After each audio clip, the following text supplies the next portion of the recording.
David Patterson with Washington University, the Brown School of Social Work. There is, I think, that kind of component to this conversation that we want to get into this conversation.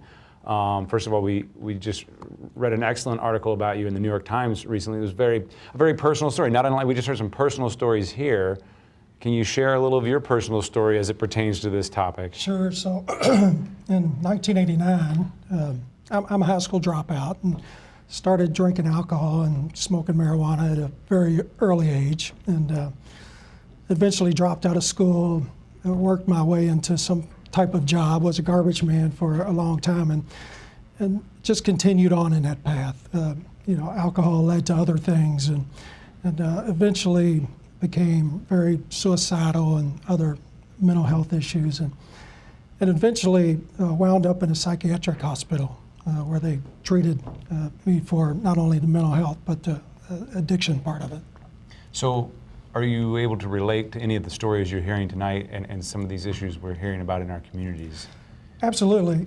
So there's this idea that it's a culture, and so I heard the gentleman from Ohio State say, the RX generation, like they came out of the womb knowing that they were going to be in the RX generation. Well, no, they grew up in this generation where things are available to them. And it reminds me of the conversation we had with tobacco, and that, it used to be thought that it was medicine. It used to, have all these qualities to it that it was really sold to the public that tobacco was a good thing. And it just recently we sort of have new data, new information that it's not such a wonderful thing. And so the idea that we have this now in prescription drugs, it's sold on the TV that it's a good thing. It's prescribed by a doctor. And so it's sort of like blaming the victim. These folks become addicted to a substance which have been sold to them that it's a good thing. But can't there be some good things? I mean, I've got to believe, like we've heard tonight, there are some times a person needs the medication to solve an illness. Absolutely. I don't think it's a case where all prescription drugs are bad. And so I think it's important to realize that that there's such shame and guilt about this. When a person becomes addicted to something, it should be thought of as a medical illness, not so much it comes across as you're now in this criminal justice system. You're a criminal. You have these negative terms about it, rather than you're a person who needs help. Okay, so what do we do?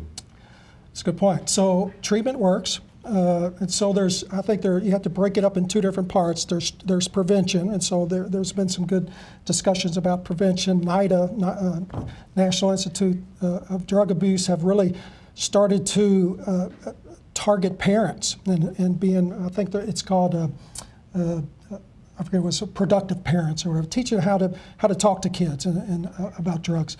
And so there's prevention part of it, but there's also treatment. And unfortunately, the cost for treatment has really went down. There's a lot more prisons than there are treatment facilities, and so we could really save money by treating people who have this addiction rather than locking them up. You said two parts. So what else do we need to know? What else can be kind of our goal here? Yeah, and so unfortunately, just as the gentleman said at the sheriff's office, that they're funded through drug addicts for drug money, seized drug money. Yeah, rather than the pharmaceutical companies should and could be a part of this financial solution to solving this addiction problem, rather than just making it all a criminal justice issue. Are you optimistic about this this situation? Well, alcohol is still the #1 drug used, and so that's been going on for a long time. This is just a new thing. Things ebb and flow. It was meth, now it's heroin. I'm always optimistic when there's treatment available for people. Thank you very much.